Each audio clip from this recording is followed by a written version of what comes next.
happened at 9/11 is we didn't have a strategy, we didn't have bipartisan agreement, we didn't have American understanding of it, and we had instead a policy coup in this country. A coup. A policy coup. Some hard-nosed people took over the direction of American policy, and they never bothered to inform the rest of us. I went through the Pentagon 10 days after 9/11. I couldn't stay away from Mother Army. I went back there to see Don Rumsfeld. I'd worked for him as a White House fellow in the 1970s. All this is in the book. And I said, am I doing okay on CNN? He said, yeah, fine. He said, I'm thinking about it. He says, I read your book, and he said, this is a book that talks about the Kosovo campaign. And he said, I just want to tell you, he said, nobody's going to tell us where or when we can bomb. Nobody. He said, I'm thinking of calling this a floating coalition. What do you think about that? I said, well, sir, thanks for reading my book. And, he said, thanks, that's all the time I've got. Really? And I went downstairs. I was leaving the Pentagon, and an officer from the Joint Staff called me into his office and said, I want you to know, he said, sir, we're going to attack Iraq. And I said, why? He said, we don't know. He said, I said, well, did they tie Saddam to 9/11? He said, no. And then I came back to the Pentagon about 6 weeks later. I saw the same officer. I said, why haven't we attacked Iraq? We still going to attack Iraq? He said, oh, sir. He says, it's worse than that. He said,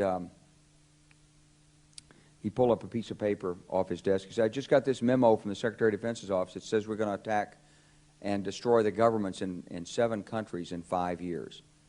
We're going to start with Iraq, and then we're going to move to Syria, Lebanon, Libya, Somalia, Sudan, and Iran. I said, 7 countries in 5 years. I said, is that a classified memo? He said, yes, sir. I said, well, don't show it to me. He was about to show it to me. He said, because I want to talk about it. And I sat on this information for a long time, for about 6 or 8 months. I was so stunned by this, I couldn't begin to talk about it. And I couldn't believe it would really be true, but that's actually what happened. These people took control of the policy in the United States. And I realized then, it came back to me, a 1991 meeting I had with Paul Wolfowitz. You know, in 2001, he was Deputy Secretary of Defense, but in 1991, he was the Undersecretary of Defense for Policy. It's the number 3 position in the Pentagon. He said, and we've got about 5 or 10 years to clean up those old Soviet client regimes, Syria, Iran, Iraq, before the next great superpower comes on to challenge us. It was a pretty stunning thing. You mean the purpose of the military is to start wars and change governments? It's not to sort of deter conflict? We're going to invade countries? And you know, my mind was spinning. And I put that aside. It was like a nugget that you hold on to. This country was taken over by a group of people with a policy coup. Wolfowitz and Cheney and Rumsfeld, and you could name a half dozen other collaborators from the Project for a New American Century.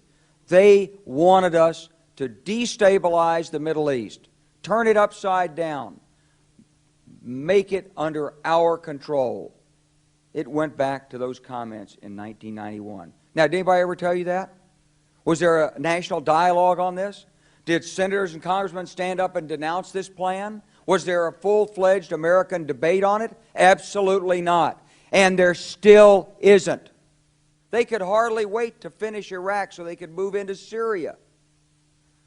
It was like a laydown. Oh, our legions are going to go in there. This wasn't what the American people voted George Bush into office. Well, they didn't actually vote him into office, but it wasn't what many of the people who... It wasn't what he campaigned on. He campaigned on a humble foreign policy, the most arrogant foreign policy in American history. He campaigned on no peacekeeping, no nation building, and here he is with Afghanistan and Iraq. It's astonishing. Whether you're a Democrat or a Republican, if you're an American, you ought to be concerned about the strategy of the United States in this region. What is our aim? What is our purpose? Why are we there? Why are Americans dying in this region? That is the issue.